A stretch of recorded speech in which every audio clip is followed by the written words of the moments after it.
I don't know, All Have Fallen was kind of like something that I thought will work well with the structure of the two EPs before. So I dropped the first one called Her Arcs Fall.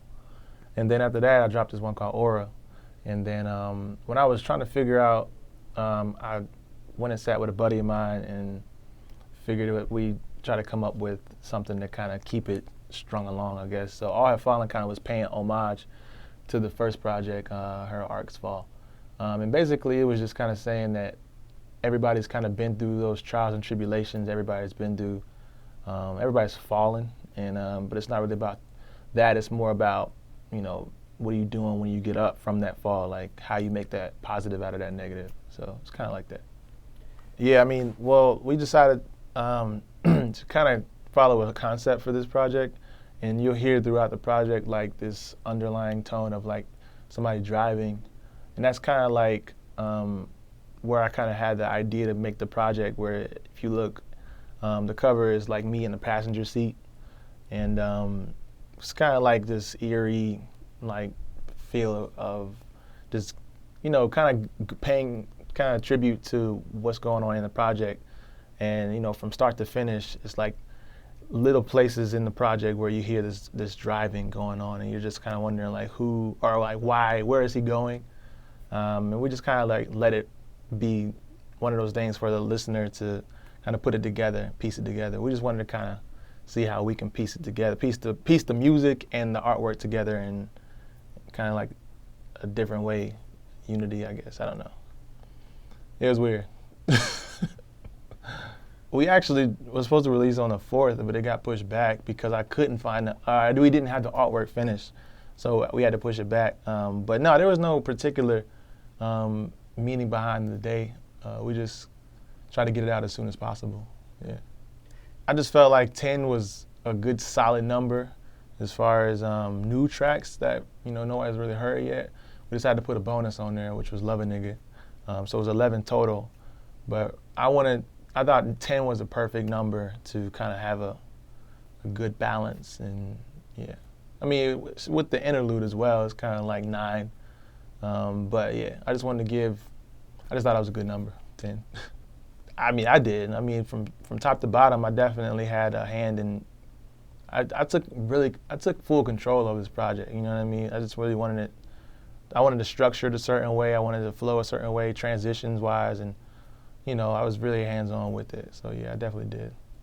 Yeah, I mean, I think from start to finish, it's one of those projects where you could put on, and you can just kind of let it play. You know what I mean? Like, and I took that idea. I was listening to a lot of Childish Gambino where he did Because of the Internet.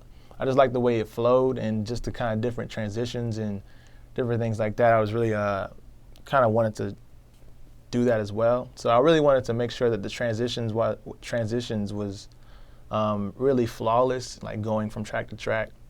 Even when tracks didn't really necessarily end correctly or like end the right way, I wanted it to kind of like go into the next track in a way where it just made sense. I don't know if that makes sense. But yeah, it's just kind of like we just really wanted it to flow from top to bottom in a sense.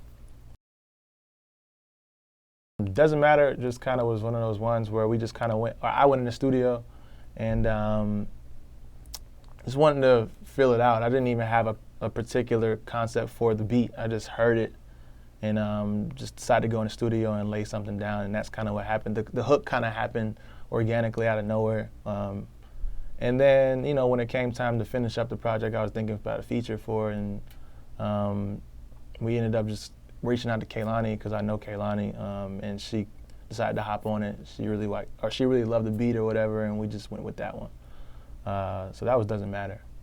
I guess Needs is another one.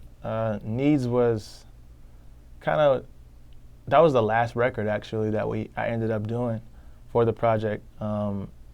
And I'm not gonna name any names, but there was somebody that was supposed to be on the project that ended up not being able to be on the project. So that record initially we just scrapped, and then I was like, okay, I guess I'm gonna just kind of make a brand new record, and that was the last record I ended up doing was Needs. And it came out amazing because that's one of the most played ones, and it's one of the ones that fans accept the most and they love, I guess. So that was kind of cool to push that in at the last second, and then that ended up being the one that like everybody loves. So yeah, for the interlude, I just decided that I had an idea on me not even being a part of it. You know what I mean? I just kind of wanted to have somebody. In this case, I have a really dope artist. Her name is LXUISE.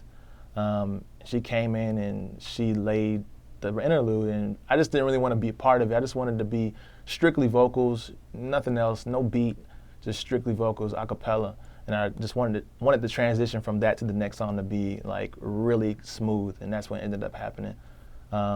So yeah, that was strategically done. I'm not on there just because purposefully, not just because I didn't want to be on there. So yeah. I think it is what it is. It's one of those projects where it's pretty cut. It's cut, it cuts to the chase. It's track to track to track to track, the transitions and everything about it. It flows pretty smoothly. It's not really one of those where you have to figure out what's going on or what is he talking about. I'm pretty